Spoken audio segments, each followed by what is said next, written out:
Of the day IEX इसकी बात करते हैं। मार्केट कपलिंग पर बिजली मंत्री की बैठक से पहले यहाँ पर तेज गिरावट है। ये 9% से ज़्यादा टूटा है और F&O के टॉप लूजर्स में शामिल है। यतिन से जानते हैं कि ऐसा क्या हुआ है इसमें। यतिन, गुड आफ्टरनून, बताइए। Good afternoon. और जब भी मार्केट कपलिंग की बात होती है और वहाँ कोई प्रोग्रेस होता है तो शेयर में क्लियरली एक पैनिक आपको देखने को मिलता है। CNBC TV18 की जो एक्सक्लूसिव जानकारी है उसके हिसाब से कुछ ही दिनों में बिजली मंत्री यानी पावर मिनिस्टर मार्केट कपलिंग पे एक बड़ी बैठक करने वाले हैं।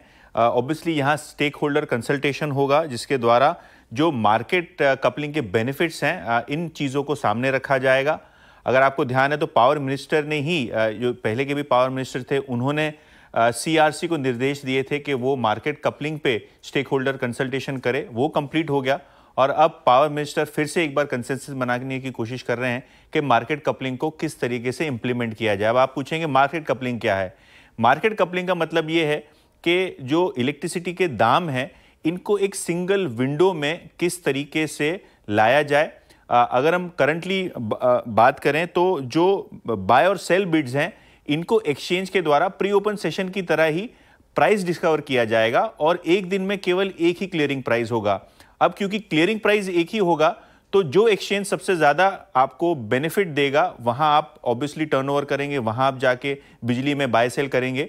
तो इससे IEX की लीडरशिप पोजीशन को खतरा है क्योंकि एक क्लियरिंग प्राइस सभी एक्सचेंजेस की तरफ होना मतलब कोई भी एक्सचेंज पे जाके आप ट्रेड कर सकते हैं वही एक सिंगल प्राइस पे। तो कहीं ना कहीं ये जो मार्केट कपलिंग है CRC को और IEX को अनऑफिशियली ऐसे लगता था कि शायद इंप्लीमेंटेशन में देर होगी, लेकिन शायद ये पावर मिनिस्ट्री की तरफ से कंज्यूमर्स के हित में मार्केट कपलिंग को एक्सेलरेट किया जा रहा है। ओके यतिन, शुक्रिया। तो ये ध्यान रखिएगा, सोर्स बेस्ड इंफॉर्मेशन है CNBC TV18।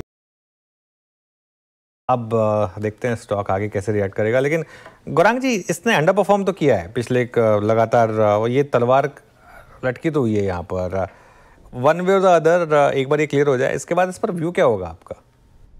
देखिए अनुज भाई, अगर आपको किसी भी प्रकार की शेयर बाजार से जुड़ी कंपनी या फिर कमोडिटी से जुड़ी हुई कंपनी में निवेश करना है तो अनिवार्य ये है कि आप उस कंपनी की मौजूदगी और उनकी मार्केट शेयर कितना है। और ये पहली बार नहीं अनुज भाई कि IEX के साथ ये हादसा हुआ है, इसके पहले भी हादसे हो चुके हैं और ट्रेडर्स ने या फिर निवेशकों ने दोनों ने ही यहाँ पर पैसे गंवाए हैं। अब अगर इस प्रकार की वैल्यू डिस्कवरी होती है तो जाहिर है सीधा सीधा ध्यान वॉल्यूम्स के ऊपर जाएगा, जहां पर हो सकता है भविष्य में किसी प्रकार की नकारात्मक परिस्थिति खड़ी हो।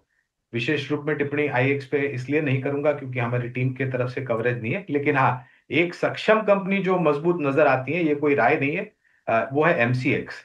ये मैं सिर्फ मजबूत कंपनी की बात कर रहा हूँ, कोई रिकमेंडेशन नहीं है। ओके, तो फिलहाल ये एक राय हो गई एक्सचेंज स्टॉक्स के ऊपर। और कुछ